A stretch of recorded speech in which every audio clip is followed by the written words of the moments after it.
Welcome to Grabbing the Brisket, guys. Hey, we have Malcom Reed coming up in a few minutes. We're trying to connect to him, but how freaking awesome is that, right? Well, it'll be awesome if he connects. Right. Yeah, no, it is something very cool. I am super excited about this. Yeah, it's been a long time coming. I mean, we've had this cat for a while. Yeah, we've had obviously the freeze. Whenever it was last month, we were supposed to happen. So it'll be the first time we finally get together. So. Yeah. Yep. So. Yeah, Malcolm's one of those dudes that I kind of found early on in our competition career, just trying to find somebody that would help share some knowledge on how to freaking do some ribs and chicken and brisket and stuff like that. And I know he had his line of rubs and stuff like that, and he was obviously selling it, but he did a phenomenal job of telling you how to do it, explaining it to where you understand it. I mean, immediately, you're like, oh, crap, okay, I can do this. I mean, this is no big deal. Even if you're just like, I think back in the day, I was like just rocking a Weber kettle, and I was like, and just learning how to do some of that stuff, like, well, okay, I mean, I can cook a pork butt on my kettle.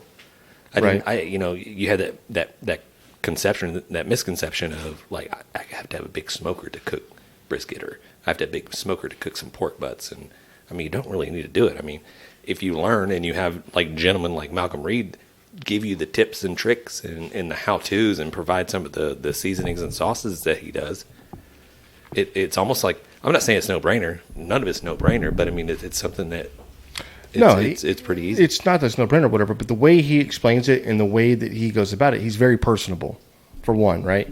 And when he's talking, it's you feel like you're just like, you feel like you're watching the video and you're like, it's so personal. You're like, I can do that. Like this is he dumps it down for you. And he makes you believe you're in yourself immediately. This guy's me. I know. Yeah, this right. is me. We're the same. Right. So yeah, I found him early on. This was years and years ago, right? When he was putting these out, and I was thinking, man, this is a great video. And some of the things he was talking about were things that we were already doing. Yeah. On barbecue competitions, whatever else. But then at the same time, it was like looking around to see who's actually doing this. And this guy is like one of the first ones on my mind that pops into my head, like looking at some of these videos, where like he was putting it all out there, right? Where everybody else wanted to keep it to themselves. Yeah, trying to learn how to do ribs. That was one of our biggest like downfalls, like in competition. We just really couldn't nail down ribs. And we can kill brisket all the time, but ribs was something that just like was our like Achilles heel that we could never. It's the one ribs and chicken. They alternated, but it was our Achilles heel that kept us from getting a grand champion. Mm-hmm. So, and I know Malcom has a super awesome rib video out there using his seasonings and sauces, whatever. I mean, you can utilize what you have, but the techniques are there. The butter, the wrapping, the glazing, and all that stuff like that. I mean, obviously, he's been doing competition, so that shows with him doing his videos. But super awesome to have him on. Yeah, I'm excited, dude. How's y'all's week been? Mine's been all right. Not bad. Yeah, just solid. Okay, just chilling. Not too bad. Good. I have a couple of gas stations I stop on. Got to be the worst gas stations, location-wise, ever. Because depending on traffic, I can get to both of them or I can't. Gas stations? Yeah, on my commute home. Why do you go to gas stations? You trying to get gas? To get a roadie. Nice. To get beer. Go to a gas station to get gas? Come on, man. Damn. Is that what those are for? Right. I rode the other day. I went to work. I was like, I got into the car, running late, of course. Fired it up. Gas light comes on. I'm like, F. Yeah, that's the worst. Then it says you got 25 miles to go. I'm like, it's fine. If I'm already late, I don't even care. I just take my time. I can make it. And so I get on the highway, and there's no traffic that early in the morning. And I just get up there and cruise, and the Dodge goes into eco mode. So next thing you know, it's like pumping up like 20 to 30 miles a gallon. And all of a sudden it went from like 25 to like... You gained economy on this? 29 to 36. I was like, shit, I'm just gaining gas. If I just keep this up, then I'm just going to have a full tank, right? So I get to work. I had more gas in my... according to the gauge than when I started. I was like, man, I'm great. I can go another couple days. And then you did. Yeah, and then that's one thing. Hey, knock on wood. That's one thing I've never done in my life is run out of gas. I was just about to ask, when's the last time you done it? I've done it a couple times in my life. I've definitely done it. Yeah. And some of it is just like, oh, I can make it. But it's actually, I say that's never been the case. I've never like tried to almost put into a gas station. I knew I was just going to run out of gas. Like, damn it. Well, When I was in college, my buddy he had a car, and it would be full gas until you only had 5 miles left, and then the little needle would go bloop over there all the way down, and you had 5 miles to go. And we were driving from Texas to Louisiana. I forget where we were going. And we're on the highway, and sure enough, boop, that thing happens. We're like, oh, shit, when's the next gas station? And we're like waiting, and it's like, there's one, but it's like 7 miles away or something. It's like just outside. We're like, oh, shit, this is going to be close. So we end up running out of gas, but there's enough hills there that he just pops in the neutral, and we just start coasting up and down these hills. Like, and there's a few parts on the freeway where we're like going really slow, like trying to get up the hill, then we build the speed going back down. And we end up making the turn, cutting off, going to the gas station, all while the engine's off. And we stop like 10 feet away from the pump. So we have to get out and just push the last 10 feet and get that thing over there. And fill so when it I up. had my the truck I used to have, my Chevy, so the cluster, there's stuff that just started going out on it. The tachometer went out. Cool, I don't need that. You know what I mean? Speedometer went out. That was kind of tricky to get around.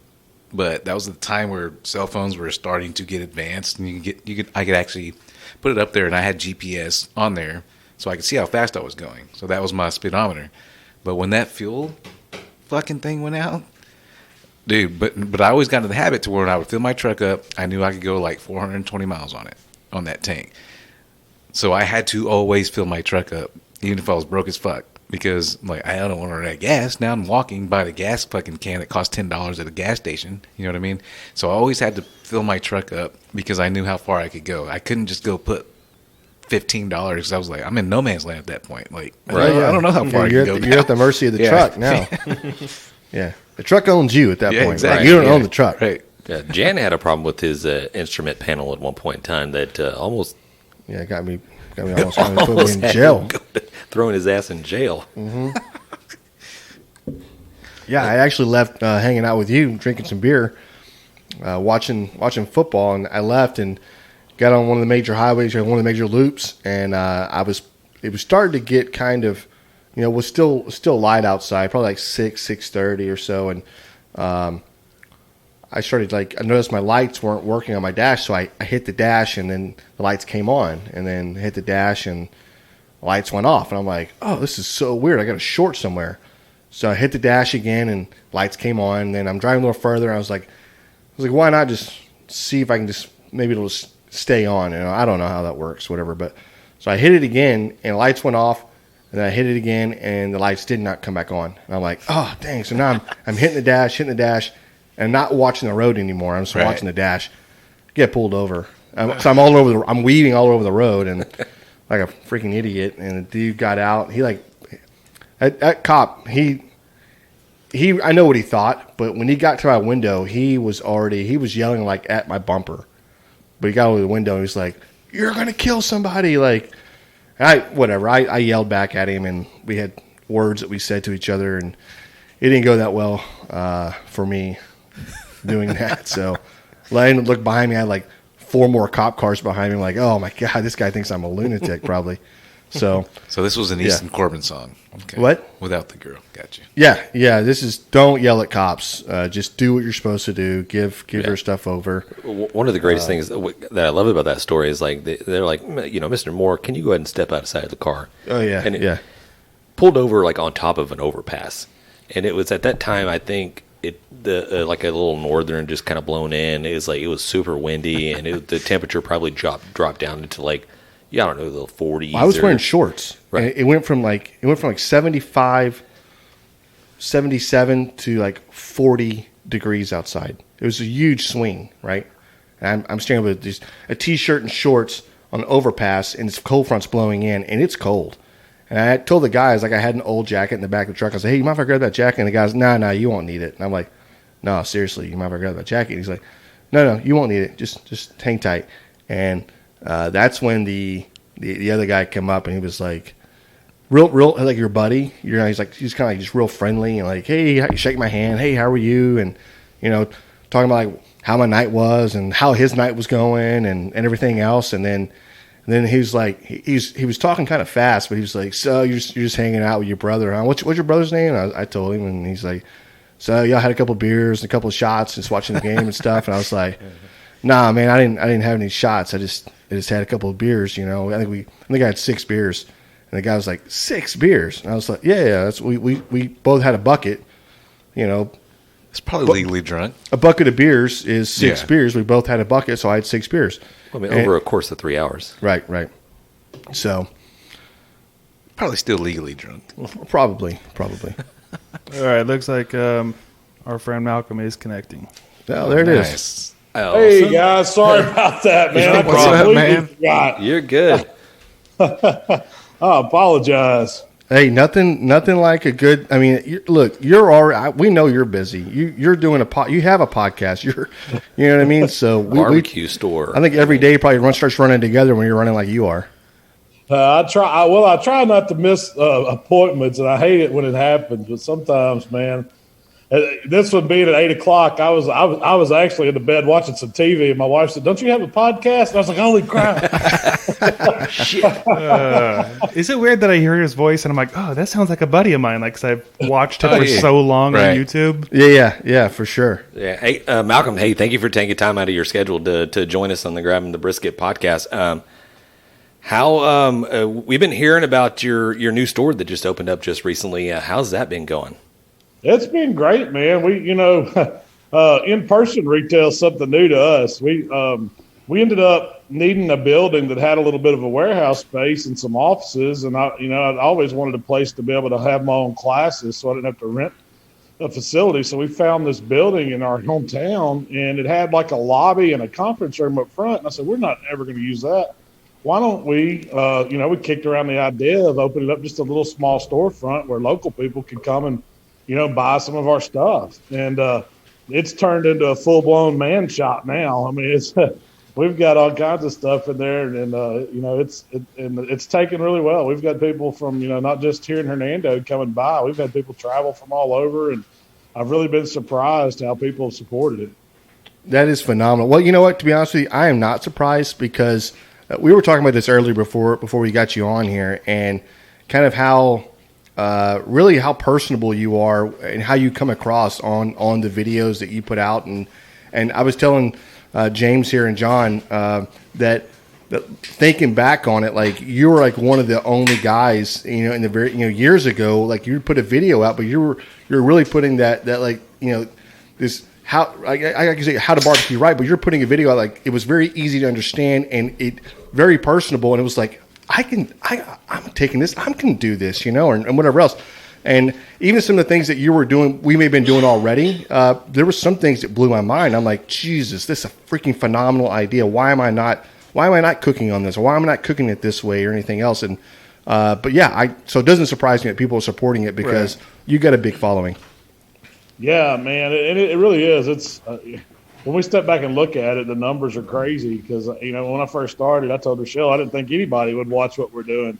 We started out with a newsletter, and Rochelle my wife kind of talked me into doing it just because she heard me talking to my buddies all the time, and we talked barbecue, and we kicked around ideas, and we shared what we were learning. Back when I got started, barbecue was real secretive. People didn't give out a lot of tips or what was going on. There wasn't classes, and the internet. We had some forums that we went to, but there wasn't videos, and there wasn't a lot of info out there.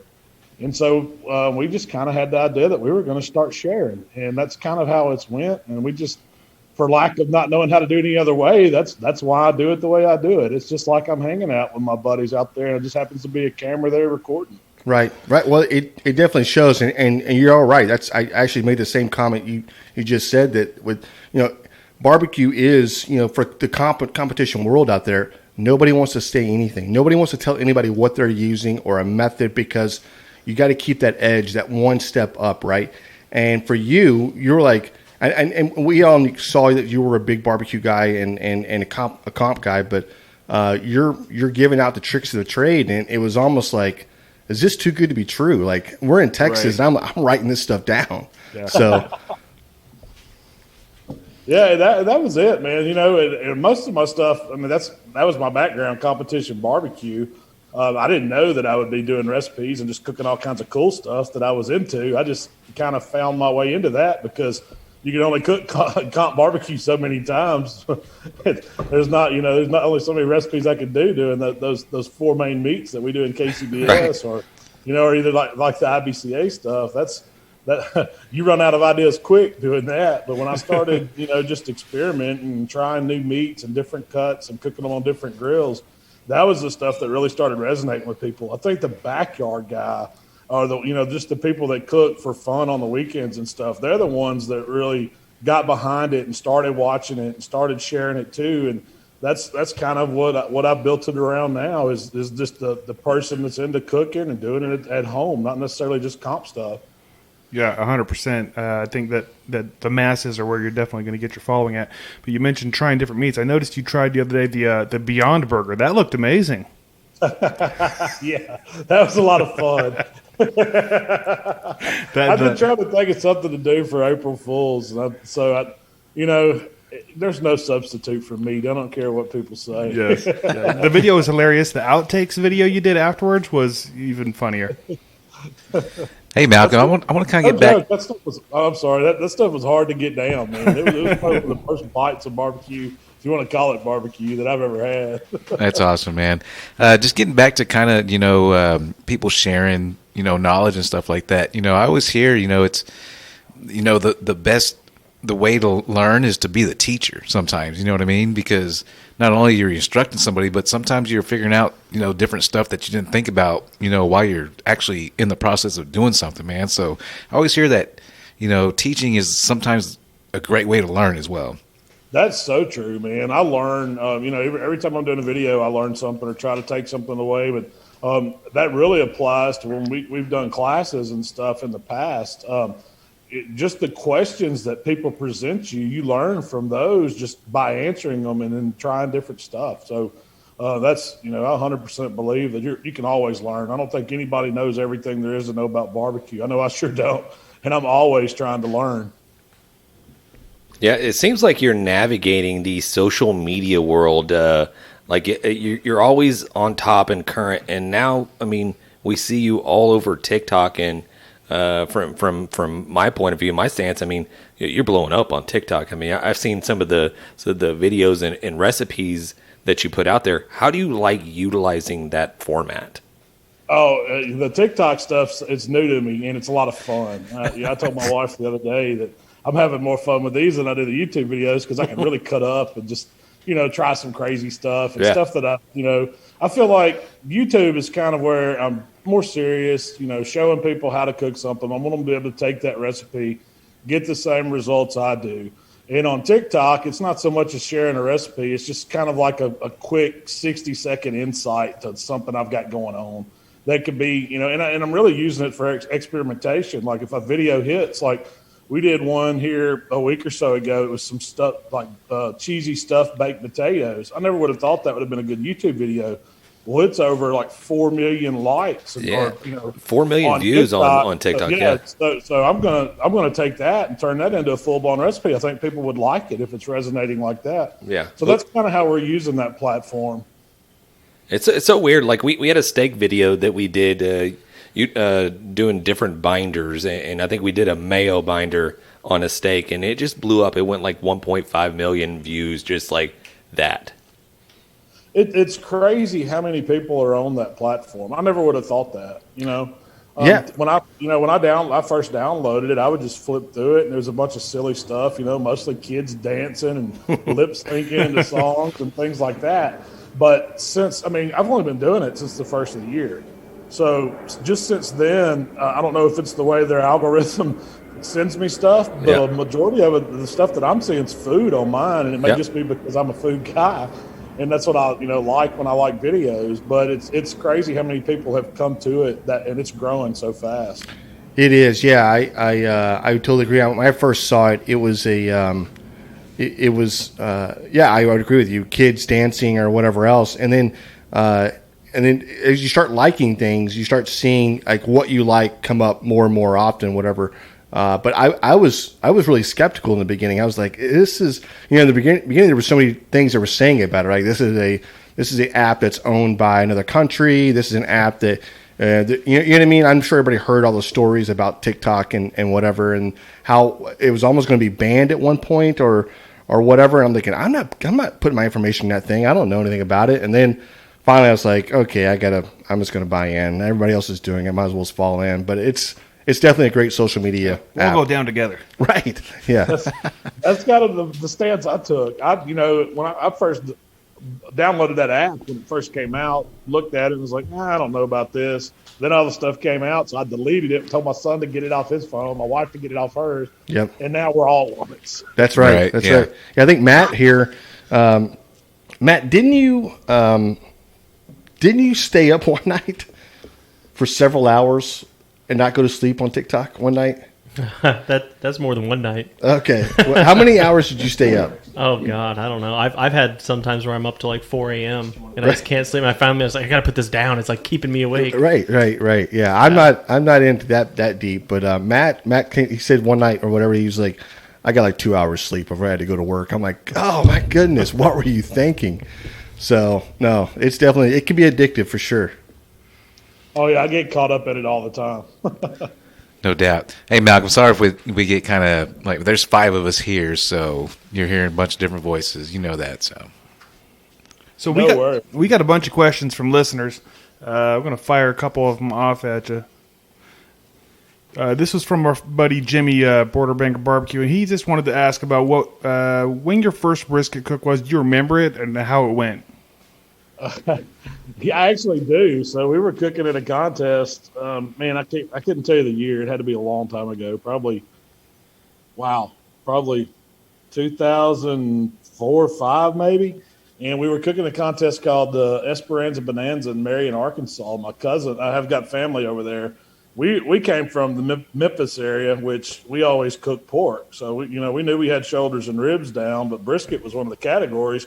So my cousin, being from Arkansas, he said he can cook brisket. So he shows up with this brisket. He'd marinated for like 2 days and did all this crazy stuff to it. And, we got it on the grill and we smoked it. And I think, back then the drinks were flowing pretty heavily. And we ended up, him and his wife got into it or something. And we came back the next morning and he was sleeping on the brisket wrapped up in foil on the trailer.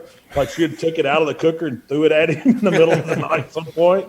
And so we get there and we decided, we got to turn something in. So we took that brisket and put it back in the cooker, warmed it up, turned it in, and got a 4th place call. And so that was the first brisket that we ever cooked at a contest and turned in. That is Great. And that's why you're Malcolm Reed. right. Yeah. You got to know how to finish. Right. What's the saying in golf?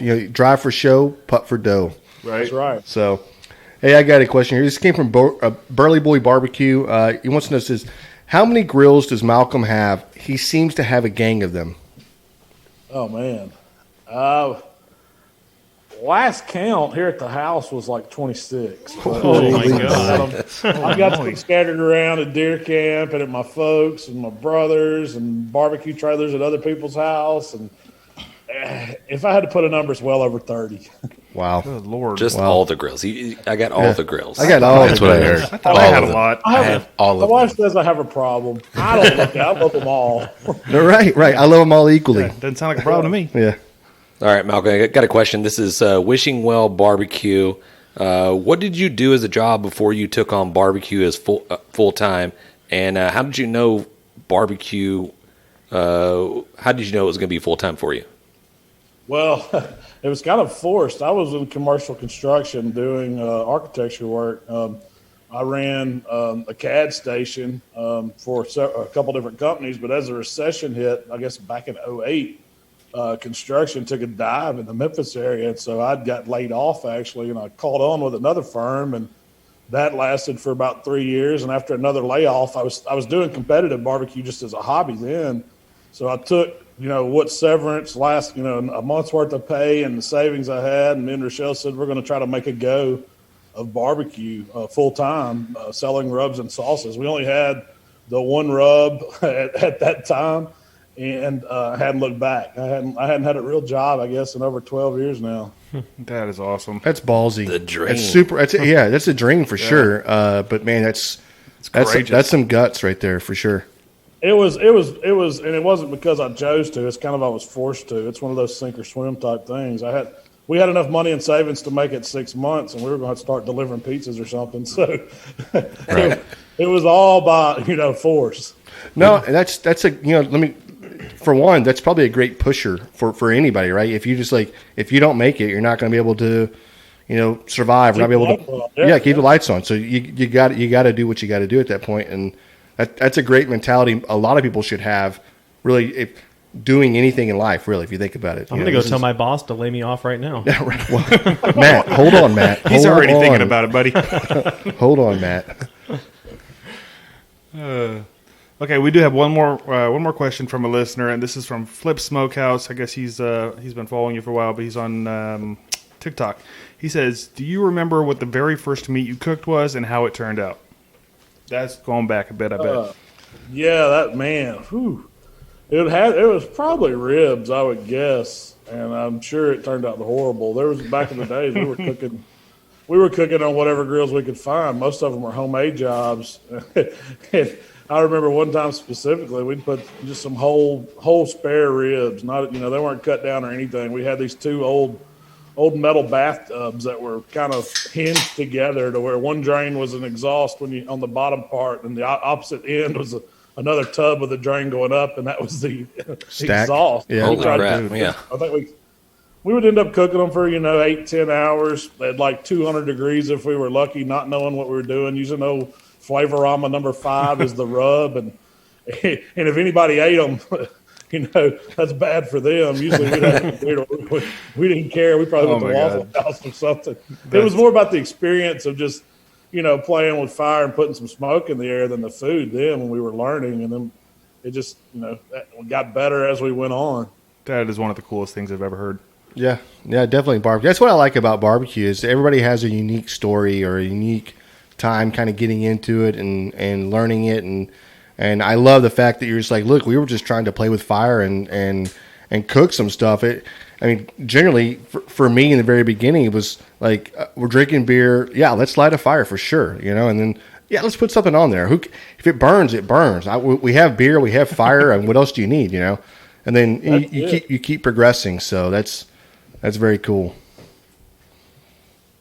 And in the South where we're from, barbecue's kind of a way of life. All of our family events in the summers would end up being around barbecue. So as a kid, we didn't take it for granted when people were, the older guys were running the grills and pits, and we'd run around playing and stuff. But I remember barbecue always being a part of my family. Just no one ever considered it a career. Right. Yeah, that's definitely. It's what they say is like if you love what you do, you're not really working, or you're not. I don't know what's the saying there, but you'll never work a day in your life, or I don't know. But we talk about doing barbecue like full time and opening up I thought it's like opening up like a little restaurant, that's not very big, that has some craft beer, that has a little storefront. That's kind of a little thing that let's just go work at Malcolm's place. I know. Right. Let's just go work for Malcolm. There the commute. Yeah. Right. Which kind of taking more of a leap of faith at that point. You say you were kind of forced into it. Would you have done it otherwise? I was making my rub for contests, and that's kind of how I ended up bottling it, was because as we were doing these contests, people would know that I was making some, so they would ask me to make them a pound here or there, and I would end up taking, 10 pounds of seasoning with me to a contest to sell. So I kind of saw something there, but I didn't have a co-packer at the time. I was doing it kind of guerrilla style. I had all the bowls out that we had in the kitchen on the table and weighing out stuff and mixing them all up, and I could make 3 pounds at a time. That's the kind of equipment I was working with in my recipe. So once I figured out that, it was too much for me to mix up and sell to my buddies like that I needed to go to a co-packer, I kind of saw that, there was some potential there. And so I started developing other products along the way too. So, it wasn't overnight. It wasn't something that was in the plan or I even believed in it. My wife probably believed in me more than anything. It was just, something I was doing. Right. Yeah, that's awesome, man. It's got to be gut wrenching at some point. Like, this is what we're gonna do, and just to continue and do it. Man, that's awesome, man. That's awesome. It really is. There was a lot of days where we didn't know if it was going to work or not, and when we worked out of our home, just me and my wife packing orders and sweating in the summers and freezing in the winters, trying to send boxes out UPS or FedEx, and we saw it all. We definitely built it from the ground up. No, and if you're not, I'm really a firm believer. Like if you're not working for it, it just shouldn't come that easy. I know some people have. I feel like they just. They're very lucky, and they had this, like, I don't know, I made a rub one day, and they just sold the next day, and then I was thinking, I went to a co-packer, and we made 10,000 pounds of it, and now we're in every store in America. You're like, how the hell are you that lucky, Right. And then, that doesn't happen. That's not real, nobody ever really sees the grind. Nobody sees the work that goes into it. And everybody has this idea, like, I would love to have this place, but just like, it's not just go get a place and open up. There's a lot of work, a lot of groundwork has to be set. So, which it shows, right? I mean, you're doing it now 12 years, and I'm assuming each year gets better and better. So, how many different seasonings and different lines do y'all have out right now? Wow, let's see. Just on the Killer Hogs, I know we have 5 seasonings and 2 sauces, and then a hot sauce and some pickles, and then I also started a Malcom's line of seasonings, which aren't barbecue related. They're just more cooking, which was where my Cajun seasoning, the Mexican style seasoning, the jerk seasoning, and I've got some sausage seasonings that I'm working on, and I've got some more sauces in the work. So it's we're expanding as we go. I just I'm trying to do different stuff other than just straight up barbecue. So. There's a ton of great rubs out there. It's hard just to keep putting out different rubs, but I think a lot of people are into cooking outside with different kinds of seasonings and things. So I kind of saw some need there, and it's so far it's went pretty well. Like different like flavor profiles, something you wouldn't normally see, like maybe in a barbecue or whatever, but more of cooking, like a Cajun cooking, a culinary cooking, or something like that. Yeah, that's kind of was my take. I mean, we all share a common interest in barbecue, but we cook other stuff too. That was my thinking. I'm one of those guys that just likes to cook. Nice. I cook outside as much as I can, but I also cook inside, and so that was where I saw, some way for me to cross over into that was by coming up with some other stuff and sharing some of those recipes as well. Nice. Yeah. No, definitely.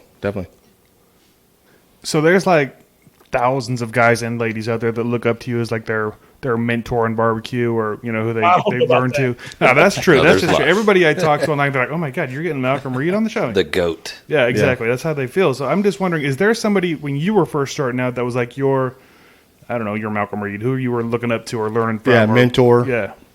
Oh, definitely, man. The first two that come to mind is Mike Mills and Mr. Pat Burke up there in Murfreesboro, Illinois. And unfortunately, Mr. Mike passed away last year, but Mr. Pat's still up there. And those two guys were instrumental to barbecue where I'm from. I mean, they kind of took the Memphis and May world by storm back in the in the 80s when it was new to everybody.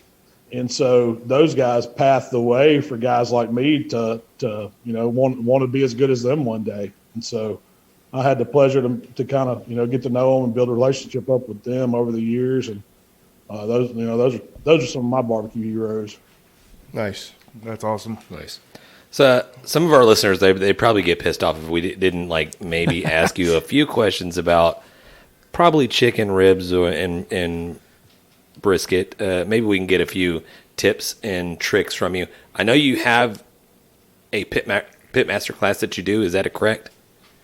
Yeah, we did. Well, COVID kind of messed everything up last year, so we're slowly working our way back into doing some classes. We have, we're having one this week, but it's going to be all on crawfish cooking. We've got into the, crawfish is something we always done. We done them as fundraisers to raise money for our barbecue team so we could pay for our entry fees and stuff. But it's became so popular where we are, and I guess crawfish pretty popular all over the South now. Yeah. Mm-hmm. Don't See trucks selling it, but don't get Jan started on crawfish because he's going to want to know all the secrets on how to do that. So that's the first one we're doing, and then we're definitely going to do some more. We'll mix in some comp stuff. A lot of it'll be geared towards the backyard guy, just because there's so many more people that cook in their backyard than go out and do comps. Yeah. Well, let me ask you this. So here in Texas, brisket is king. We do competitions as well. We always struggle on pork, and we do the IBCA, and it's usually just pork ribs. And I know there are other contests that are introducing other pork categories here. Any tips that you can share on maybe doing a pork butt? That's something that we're not really familiar with doing pork butts down here. Anything you can share without having to pay that The tuition? the tuition? Well, I mean, so when we do comp pork butts, we try to turn in the money muscle. I don't know if you guys do that in Texas, but that's one of the big ones that we turn in KCBS and in NBN. But we also, we cook those different muscle groups of the butt to where they're done. So that's kind of the challenge in cooking a butt, because you've got that money muscle on the front end of it, and it's perfect around 190, 195 internal. Those other muscles haven't finished. They're done to eat, but they haven't let go. The fat on the inside, they haven't rendered out fully. The meat's not as tender as it should be, so you got to keep cooking those. So we had to figure out a way to get the money muscles right without and still get the meat behind it done. In those contests, KCBS, they actually let you take it off now. You can cut the money muscles off. You can return the rest of the butt to the pit and keep cooking it till it's tender. What we've found, we just like to cook an extra butt. Like, we know if we're going to have 2 money muscles we want, we'll cook 2 money muscle butts, and we don't use the rest of those. We cook 2 other butts that are for the rest of the meat in the box. So we go to a contest with 4 butts every time. Right. It's been something me and Waylon, my brother, have done ever since we've been cooking butts. And of course, we put our seasonings on them. We inject them up with usually a pork injection. I really like my buddy Heath Riles. It has some good flavor to it. That's really good. Butcher's pork injection. Cosmo's got a good one. We'd add a little bit of Make It Meaty to it, just a tablespoon. That's just to give it a little boost in flavor. But I like an injection that has a little. If I'm using pork, I want it to have some pork flavor. Yeah. We typically sweeten it up where we're from. The sweet does better. So instead of using just water to mix up the injection, we'll add a good apple juice like Martinelli's or Mott's All Natural, something like that, to give it some apple flavor and some sweetness. And then we probably try to shoot at least 8 to 12 ounces in every butt. And we key on the areas that we know we want to get our meat from. So on a butt, of course, it's the money muscles and the area right behind it where those good tubes are. And then back around the bone, kind of in the Y of the bone, and then underneath on the back side. Those are really great muscles that can get really good and tender, and you can still get some bark on them. We cook our butts. We start them out smoking them with a little bit of hickory and a little bit of cherry wood. We get our color on them. When they're about 150, 155, we typically wrap them up with a little brown sugar butter, little spicy honey, something like that, much like a rib. And then we finish those butts to whatever temperature we're going to. We'll put a probe in the money muscle butts and take it off when the money muscles hit about 195 and they're filling right. Then we'll throw them in a Cambro and hold them. I like to hold mine for at least 2 hours before we're going to try to box them. So our butts, we typically go low and slow. That's just how I've always done things. I've cooked some hot and fast stuff and it does work, but I'm a low and slow overnight guy. So we'll start ours, after midnight, and then hopefully they're done around 8:39, and we're holding them until time to build boxes. And, if we had to push something, we got a little extra time built in there. Yep. But that's pretty much how we get the meat done. Now, when we take it out of the Cambro, we always work what we call work it. We unwrap it. We take the juice, the au jus off. It's cooked out. We catch that in a fat separator, get the fat off it. Keep that dipping liquid. If we always taste that liquid to see what it tastes like. If it has a really good flavor to it, which most of the time it does, it picks up some of the porkiness, but it's also got the sweetness and the richness from everything that cooks out of it. That's what we use to dip the meat back in before it goes in the box. We'll apply a little bit more rub because when you wrap it, it kind of denatures the top of that bark. It's not as good a bark when you put the foil on it. So we'll put just a little bit of rub on it, get it back on the pit for about 10 minutes, and then we'll warm up our glaze, paint that on the outside with the brush, and then throw a little bit of wood chips on there to give us a little smoke so it adheres to that sauce. You can really get some good smoke flavor there. And we'll let it glaze for about 20 minutes, and then we pull it off and start building our box. Well, okay, I'm gonna cut all that out and save that so our listeners don't get that. When our competitors won't hear that, we'll just save that for us. Right. But no, I'm just kidding. But I was gonna ask you: are you buying like a certain quality of pork for your pork butts, or is there certain brands you just go into the grocery store and grabbing something? Well, I've cooked it all. Here lately, we've been using a lot of the Prairie Fresh, the natural line. I really like those Allegiance pork butts. The Compart Duroc are some good ones. I don't have one that I just stick with all the time. I kind of go with the money muscles are like. But one thing I've noticed is that I want a pork that's fresh, never froze. When I cook, you can, and you've probably seen it before. If you get something from the grocery store that's thawed, or if it was fresh, it had never been froze, and then you put it in your freezer and freeze it. Well, when you thaw it out, all that moisture is left in there is the moisture that was in that meat. It's not added ice or any water or anything like that you put in there. As those ice crystals form in that meat, it breaks the protein strands down and it lets all that good juice out of the cells. And so no amount of injection will save that. It just won't hold it anymore. So I've noticed that if you'll cook fresh meat, especially for comps, it makes all the difference in the world. It's harder to source, sometimes. So we end up going multiple ways and then trying to find someone that could even ship it to us sometimes without freezing it. It's not an easy chore, but luckily in the Memphis area, we have pretty good pork supply. Now, brisket, that's a whole nother category. It's hard for us to find brisket. So I've been cooking those A9 Australians from the butcher shop in Pensacola, and they do come froze, but man, they are good. But it's a different freeze. Like if you get it froze from the factory where they, blast chill it, it doesn't denature the proteins as much. But at home, you just really don't have an easy way to do that in your freezer, on your fridge, or a deep freeze even. No, you're right. I've heard it's two different ways on the beef, on the brisket. I've heard some people say they like buying, even if they get a brisket before they go for a comp, they'll take it and they'll throw it in the freezer and freeze it, and then they'll pull it out like 2 days later to just so they can trim it. Yeah, maybe so. Maybe so they can trim it or whatever else. Make it trim it easier. But they feel like it breaks down the protein. They get a more tender brisket than they normally would have. And I'm like, I don't think so. Like I have never once tried that. It just sounds it sounds funny.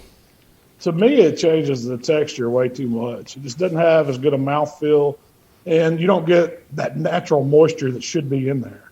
Yep. No, that's it with any fresh meat. It's like cooking, especially going hunting and coming back and having fresh,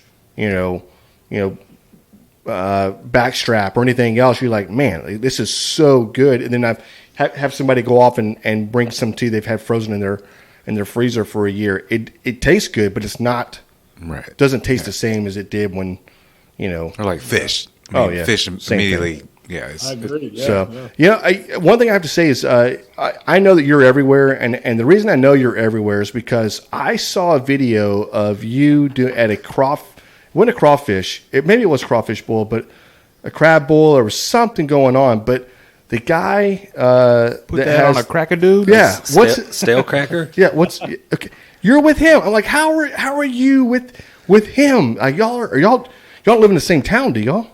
No, he's actually from down in Louisiana, but that's kind of a funny story. That was, so we had a grand opening event for our shop here. I guess it was 1st of March, and that was when we first got into TikTok. And my son actually asked me if I'd saw this guy, so he comes up with his phone, showing me stale cracker, and he's like, "Dad, because we were doing some crawfish demos at our shop opening." And he's like, "Why don't you, can you think you can get this guy to come?" I said, "I don't know that. I don't know this guy. He's on TikTok. He's got 2 million followers. He's probably not even going to talk to me." So we shot him a message, and he's like, "You got to talk to my agent." And I was like, "Agent? These TikTok guys got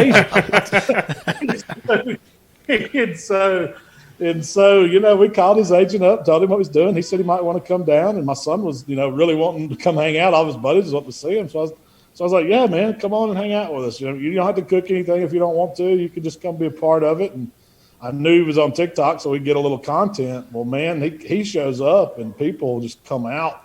I mean, all the kids and people, want to see him, and he ends up putting on a show because he's cooking jambalaya in our jambalaya pots. That's what it was. He's helping us out with the crawfish, and so we became friends. And I've talked to him several times since then. He's, his thing is, of course, he's got the Cajun shtick going on, and it's he has fun with it. He's a cool dude.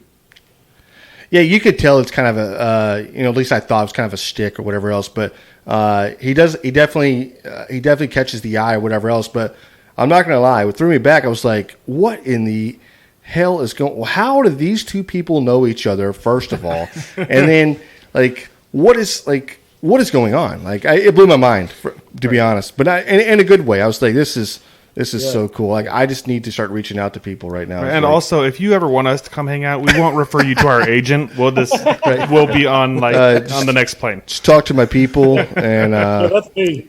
I was like, man, I'm doing something wrong. I don't have an agent. Right. That's so cool. I'm gonna tell my boss that. Hey, sorry, I can't talk. You need to talk to my agent. Sorry. So, yeah, call him. He'll let me know when I'll be at work. So who was it that had to actually talk to the agent? I mean, at that point, Oh, I did. Yeah. I just got on the phone with him. I said, hey, man, he just kind of explained what we were doing. He said he'll run it by and see if he's interested in coming. So it just kind of worked out. I guess I think he really didn't know what to expect. I mean, people like that, they're getting bombarded at all angles, for sure, on public appearances and doing things like that. And his deal was, I mean, since it is kind of a character he's doing, he's real. He don't want anybody to know what his real job is. He's got, he's got a serious job. I can't disclose what it is because he might just, swear we wouldn't. So, but that's his whole thing. And I understand, going in, he didn't know me, I didn't know him, so they were kind of, a little just on guard at first. But when he hit town and we went out to my favorite Mexican place and had some margaritas, it was all good. We just became friends at that point. That's awesome. That's awesome, man. So what about let's switch gears over to chicken just a little bit. Any tips, tricks, whether you're doing competition or whether you're just cooking in the backyard on cooking a nice chicken? Well, what I found with chicken is, man, it does better. It does better at 300, 325 for me as far as getting that skin to where it bites through without you having to scrape all that fat off, all the stuff that people hate doing. And it just cooks better and cooks even. So I run my chicken. I like using pecan smoke for chicken. I love that flavor it gives it. And I make sure the skin's really dry on whatever kind of piece of chicken I'm cooking, whether it's for a contest or even at home. You'll see me take paper towels and really dry the skin as much as I can. I mean, and I do inject, for comps, we inject our chicken. If I'm cooking at home, sometimes I'll inject it, but I still try to keep the skin dry. And then I usually put a little base coat of some kind of oil on it. Here lately, I've been spraying a little duck fat.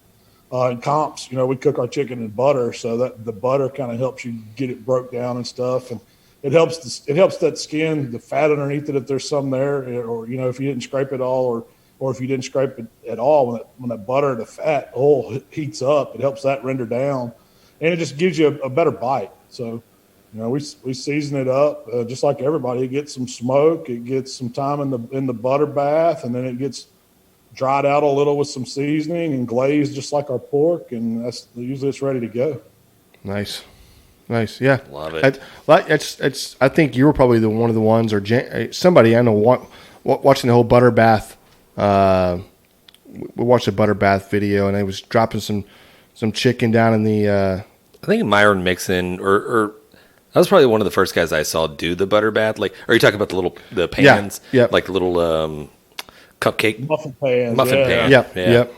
Yeah. He always did them the round way, like in a round muffin pan. They kind of had a funny shape to them. He did really well with them, though. He was one of the first ones I saw doing it. No, he is. Yeah, it's funny. I know he does a bunch of classes, and I don't see him out. For a while you saw him everywhere, Myron Mixon, but I just don't see him as much on the social. Maybe on social media. Maybe that's why. He's not social media. Just not seeing it. Probably just COVID. COVID's got everybody just like I know. hunkered down just a little bit, and hopefully at the end of the year and next year everything will get back to normal, and we'll get back to doing cook-offs and having fun. I actually saw his son Michael posted. They just rolled into Atoka, Tennessee. They're getting ready for a big MBN contest there this weekend. Okay. Oh, nice. Fantastic. I would be there if I hadn't scheduled this daggum crawfish class. So those guys are all tuning up for Memphis in May. Since we're going to get to cook Memphis in May this year, it's always good to get a few cooks in, and there hasn't been many or any at all MBNs for us to practice on those judges that particular style. So I'm cooking ribs at Memphis in May. I'm kind of missing out on an opportunity to get in front of some judges, but hopefully I can get one in before Memphis in May here. Heck, it's 5 or 6 weeks away. I've got a question for you. If you don't want to answer it, if it's a competition question, if you don't want to answer it, not a big deal. Here in the IBCA, we've been seeing a lot of briskets that are they're getting sauced, right? They're getting sauces right at the very end of the cook, and maybe going right back onto the pit for a little bit, a glaze, you want to call it, whatever else. Are you a big fan of or do y'all do in the KCBS, are y'all saucing the briskets at all? I don't like to eat them that way. I hate a glaze on a brisket, but I think that came about because of KCBS cooking, and then KCBS started dipping down into the Texas area here several years ago, so they brought that sauced brisket to it. And I remember we were down in San Marcos. First time I ever cooked in Texas was a KCBS contest. We were down there, and me and my brother sauced a brisket, and everybody told us that there's no way you can get away with that in Texas. And we got a 180 that day. It was the first 180 in Texas I'd ever had with a sauced brisket. So it does work. I think that style of barbecue, it seems like it's just getting sweeter and sweeter, and I think that's where that sauce comes in. It's not. You guys know it's not traditional brisket at all. No, I think of Texas brisket. I think of salt and pepper brisket. You don't even really see a whole lot of other variants of that. Definitely no barbecue sauce on it. Right. Yeah, that was the whole thing. Like if you needed sauce, like if I handed you some brisket and you asked me where the sauce was, I might take the brisket from you at that point. That was the whole mentality and I think a lot of people had, and people have been saucing briskets here and off. A lot of bigger teams have started doing it for probably years now. It's one thing that I have not really gotten behind, only because it's one of those things that if I don't want to eat it that way at home, I don't want to serve it to somebody else that way. Now I get you got to cook for the judges, right? So what do the judges want? I understand the whole mentality. Again, I just have a hard time mentally just doing it.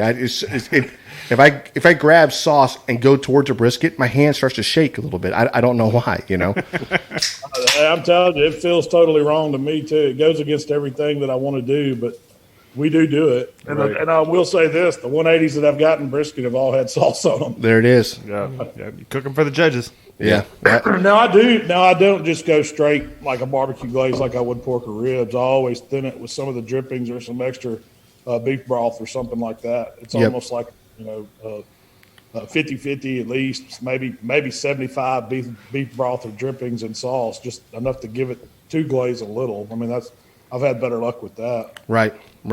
No, and I realize that. It's just, again, it's something I ask, especially if I know that you're a barbecue guy or a comp guy. I usually ask that question, or I'll try to work it into the podcast somewhere, because I just want to know if I'm crazy. That's all I want to know, right? That's why psychiatrists and psychologists, people that go to college for that, that's why they go into college to do that, because they want to know how crazy they are.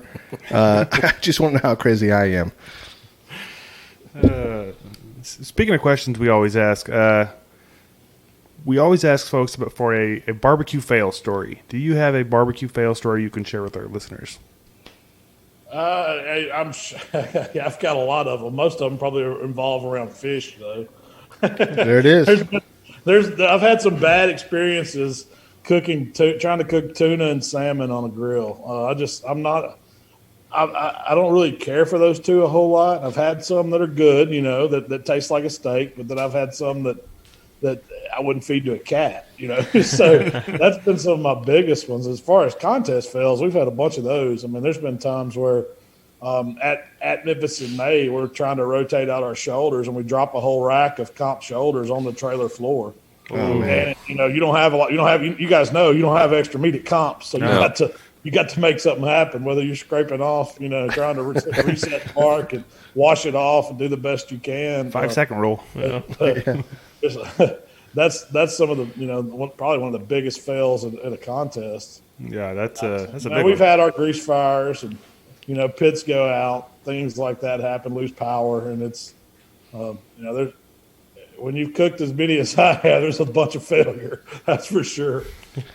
Hey, I'll tell you something that's funny is, especially in the competition world, you never have that one piece. I mean, I'm sure everybody has this, right? You cook that one brisket, that one piece of chicken, rib, or whatever it is, and it's good, right? Like it hit every check mark on the list that you were going for, right?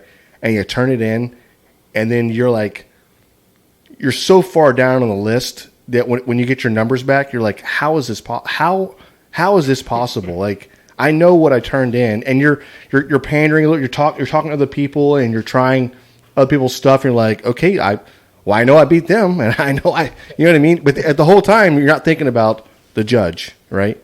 That's the key, I guess. But more often than not, that happens to us in brisket category.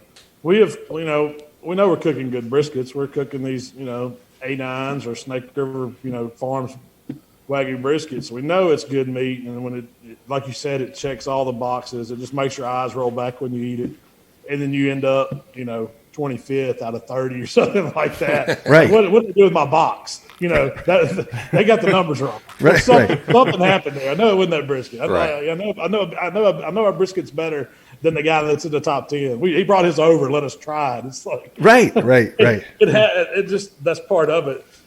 Most of the time, whenever we think we've got something like our brisket's on fire, it's a 180 that day, or we think it's perfect, that's going to be our lowest scoring category. I don't know what it is, and it's the meat that we don't know. We just hung in there today. Those are the ones that get the calls. I don't know what it is. If it's just bad luck, if it's just how the barbecue gods look down on us, I don't know. But it seems like that's how it rolls. No, I'm right there with you. We were cooking here in Pasadena, Texas, at a it's an annual cook-off that they do there. Yeah, the rodeo, Pasadena Rodeo.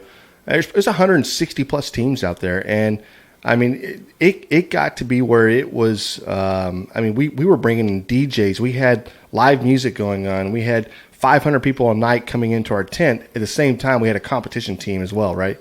So, but I remember sitting at the Judge Awards show, and but I remember sitting at the Judge Awards show, and I'm looking at James, and we just got done with the turning and everything, and they're calling out numbers, and they're on brisket, and they're going all the way down, and they're at second place, and I turned to him, and I'm like, dude, I'm so sick of it. We got to change the rub. We got to change something. Like, obviously, it's not hitting. I don't know what the hell's going on. And the dude reads out 759, and I look over and I'm like, is that us? Did we just get second place? And of course we did. We jump up, and I'm like, okay, leave the rub the way it is. We're not touching a thing, So it's one of those. It's one of those things that I don't know. It's a love-hate relationship, I guess, or whatever. But we're always battling. We're battling somebody. Ourselves, the judges, the team. Who knows? Oh, yeah. I feel you. That's the exact. And I guess it's just the way comp barbecue is. It's probably affects everybody like that. It just feels like they're picking on you sometimes. Oh yeah. Sure.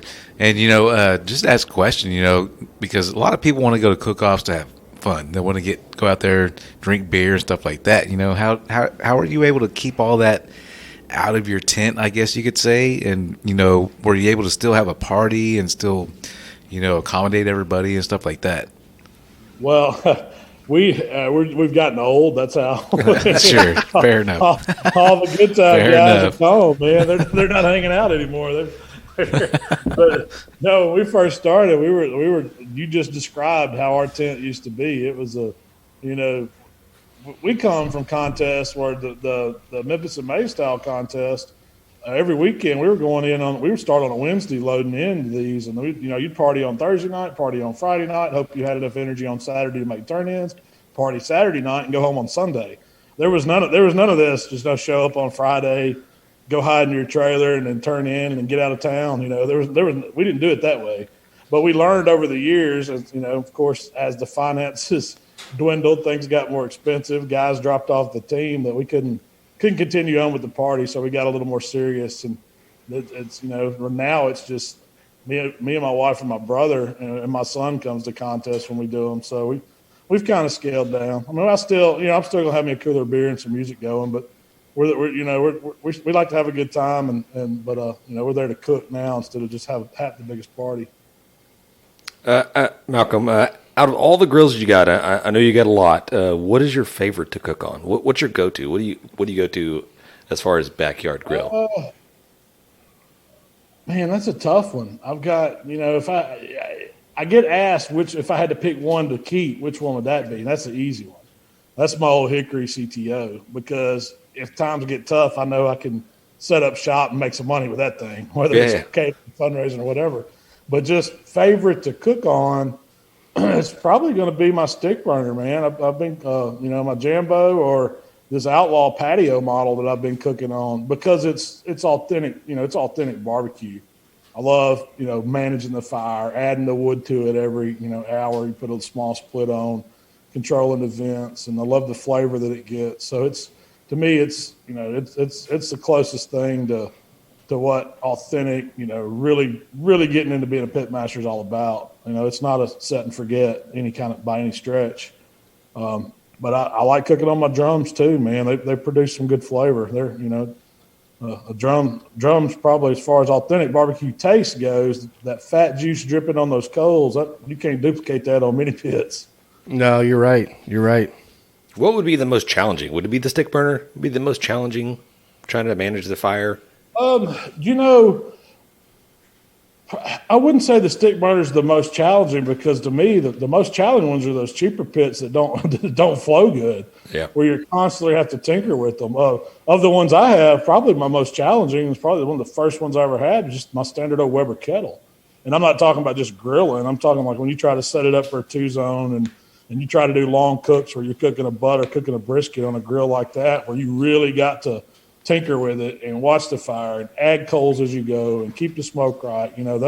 Those are a challenge. And that's what when people ask me when they get into barbecue, they want to know what should they go get first. They don't know if they want to like it, but they're interested. I say, go get your Weber kettle, learn how to cook on that thing, and then decide if you want to move up, which direction you want to go. Because if you can master that grill and cook, learn to grill, learn to barbecue, learn to low and slow cook, you can just about cook on anything. I agree. 100%. I think we pretty much always say the Weber kettle is the most versatile as far as cooking anything. That's for sure. Yeah, the grilling style, right? 'Cause you're hot and fast. You can.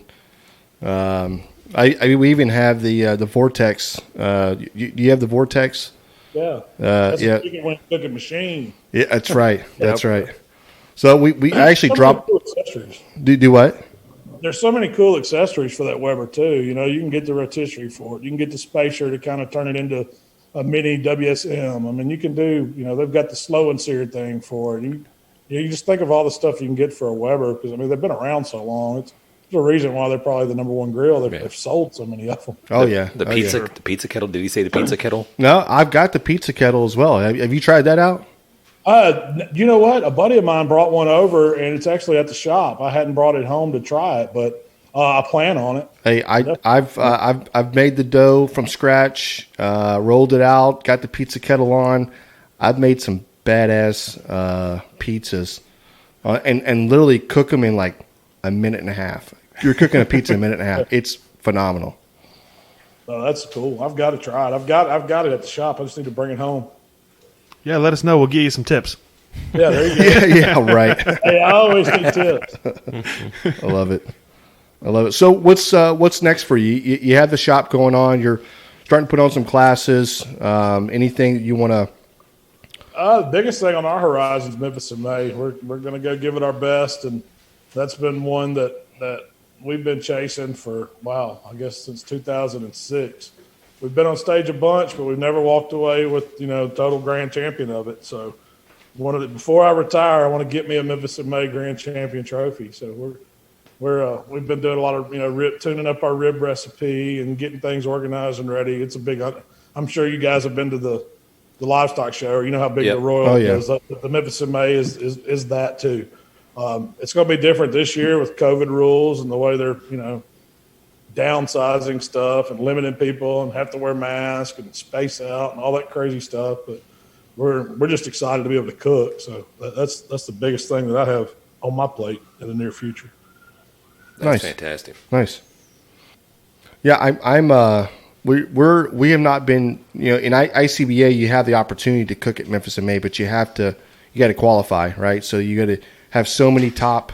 How does that work, guys? You have so many top finishes will allow you to go to the finals for IBCA, somehow, and then but if you win whatever you don't you get a spot in Memphis in May? Is that right? I don't know exactly how it works. Then you got to qualify for some of those. Right. So we're still trying to qualify. We're waiting for our invite. Right. Yeah, there you go. Right. Well, So- if you ever get the opportunity, I highly recommend competing in it. It's a fun contest, and the location of it right there, on the banks of the river, right downtown Memphis. It's a beautiful spot. Nice. That sounds awesome. Yeah. Hey, Malcolm, we definitely appreciate you coming on, and we're so thankful and blessed to have you here. Please let the listeners know where they can get a hold of you, where they can get a hold of your supplies, and where you're located. Maybe they could just drop in and see you. Sure, we're How To BBQ Right on Facebook, Twitter, Instagram, YouTube, and TikTok. How to barbecue, www.howtobarbecueright.com. That's the official website. But we actually opened up a new shop here in Hernando, my hometown, Hernando, Mississippi. So if you're coming through, stop by. The address is 496 Whitfield Drive in Hernando. We'd love to meet you. And we get people from all over stopping in. I usually try to take the time out and talk to everybody that comes through. So it's a lot of fun. It's a cool little. I call it the store for the cooking man. Yeah. There That's it is. awesome. There it is. All right, let's load up in the truck and head that way. Yeah. We'll see you in about 10 hours. I'll ice down the beer. Y'all come on. Thank you, Malcolm. Hey, we wish you the best of luck at Memphis in May. Without a doubt, man. Thanks, guys. It's been a blast, man. Appreciate Yes, y'all. sir. Had fun, man. Take Thank care, you. bud.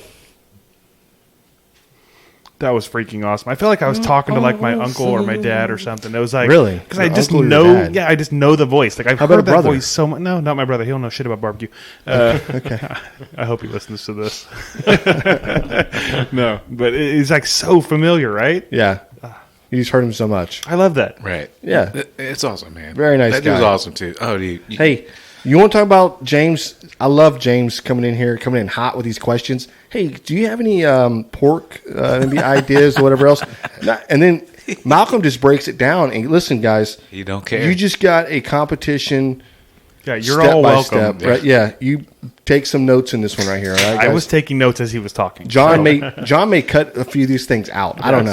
So if you don't hear anything about pork talk and then you hear this, sorry. Sorry. Yeah, we cut it out. No. That's going to be in there. But seriously, he's breaking it down, and I love the fact that he spent time doing that. So he didn't have to do that. Yeah, One of our greatest interviews, I think. Yeah, great. Like, Yeah. dude, it was Very great. cool. Just knowledgeable, just personable, just in general, just it was fucking great. Yeah. Well, he It got to was use the F awesome. word, but yes, it was. What do you think, Matt? I think if you're playing the grabbing the brisket bingo game, you can check off the greatest interview ever box. Right. Yeah. Hey, we had Wee Man on.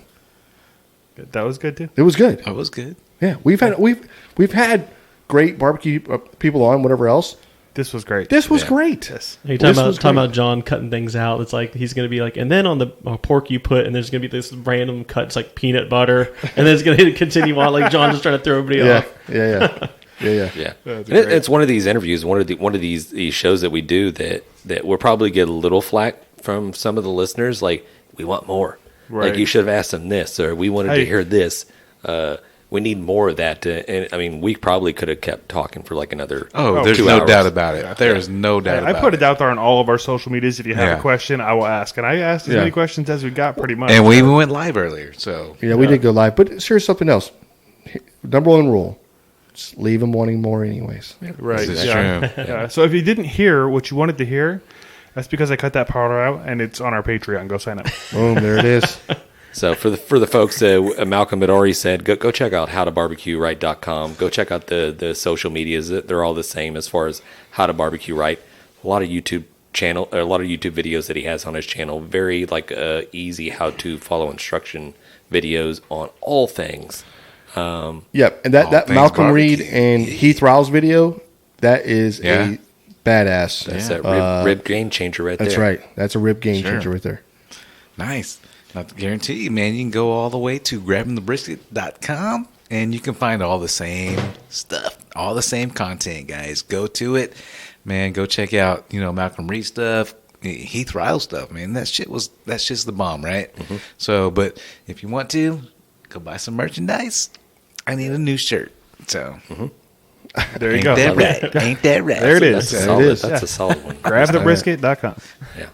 Appreciate And it. then we're having a contest, having a giveaway. Sucklebusters is nice enough to This is true. send out a couple of Yes. rubs for listeners that are providing us with barbecue wins and barbecue fails. So people out there, if you got to contribute, Do you got to we have- pay. You got to play to pay. Wait, you got to Play. Do we have- play to pay. You got to play to win. Exactly. But do we have a barbecue winner fail we want to share for this one? No, we're going to save that for our bonus. We use Malcolm's. Okay. We did the bonus earlier. Love. All right. All right, we appreciate it. Hey, love talking barbecue with you guys. Yep. Peace. Later. Thanks, everybody. We've been great. Dang it, Bobby. Just grab the brisket. All right, we would like to give a special thanks to FOGO Premium Hardwood Lump Charcoal, Bolner's Fiesta Spices, CoolieNation Custom Koozies, Cambro Manufacturing, YETI Cooler, the Smoke Sheep Barbecue Newsletter, and Texas Brew Hopper. We appreciate their support. Y'all guys go check them out.